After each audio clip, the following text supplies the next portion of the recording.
Welcome to this edition of Construction and Real Estate After Hours. My name is Dominic Ciccarelli, and we created these series of videos to educate people on a wide variety of subjects surrounding the construction and real estate industry here in New York City.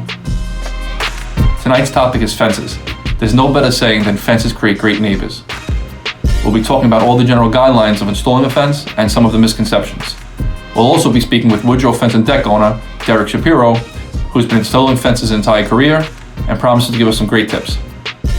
Remember, New York City is always updating its codes, so always consult with a licensed design professional or a general contractor before doing any work in your yard or installing a fence. The information in this video is based on our experience and information readily available at the time we shot this.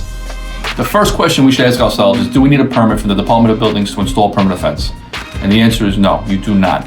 For any residential commercial zone, you can install a perimeter fence without any permits. You do need a construction permit to install a construction fence, which is those big, ugly green plywood fences around construction sites. Those permits do get applied through the Department of Buildings, and permits do get issued on a yearly basis. Remember though, whoever you hire to install your fence must be licensed with the Department of Consumer Affairs. One of the biggest misconceptions is that the property line is where your fence is installed, and it couldn't be more false. The fence typically is in line with the property line or is near the property line, but is very rarely directly on the property line. So if you take down an old fence to install a new fence, you might be installing that fence on your neighbor's property or too far onto your property, giving your neighbor more space. It's always important to look at your land survey, which is a legal document you get when you buy a home, which shows the property line in the home and how the fence meanders around that property. That's the only legal document you can use to make sure the fence is directly on the property or to analyze where you should put the fence. Another big mistake people make is they install their fences too tall. What does this mean? Well, the city has a height limit in residential districts and commercial districts on how tall a fence could be. But what people don't realize is the limit of how high the fence could be in the front of the house is different than what it could be in the sides and rear of the house.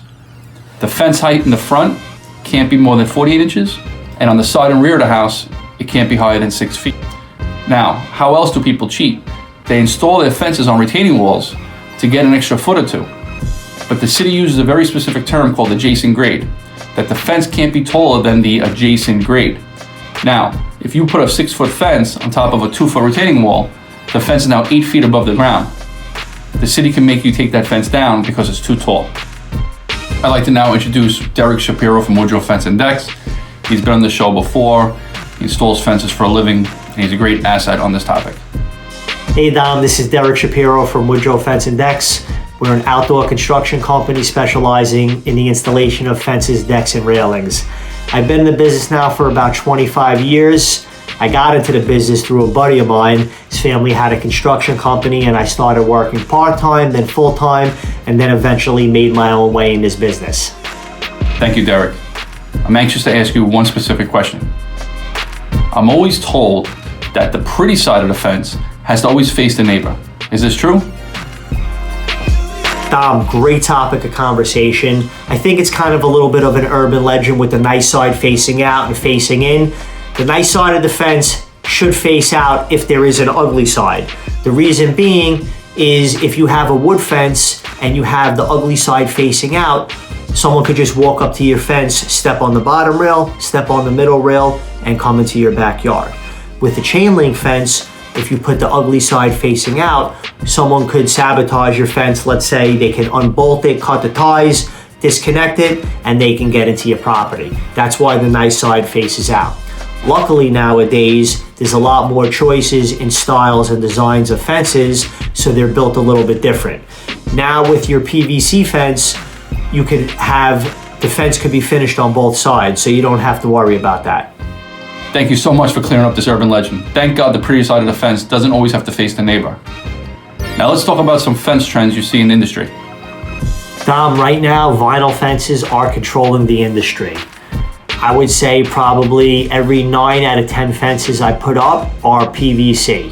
It's very simple. It's the best value for the dollar and it's maintenance free. If you want to buy a fence and you don't want to have to ever do anything to it again, then PVC would be the best type of fence right now. Dom, once again, thank you for having me back on your show. I'll speak to you soon.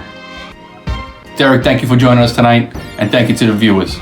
I hope we were able to provide some insight on the fence business here in New York City. For more construction and real estate tips, subscribe to our YouTube channel, and you can follow us on our social media, Facebook, Instagram, Twitter, TikTok, and LinkedIn, or you can check out our website, constructpropertysolutions.com. Thank you.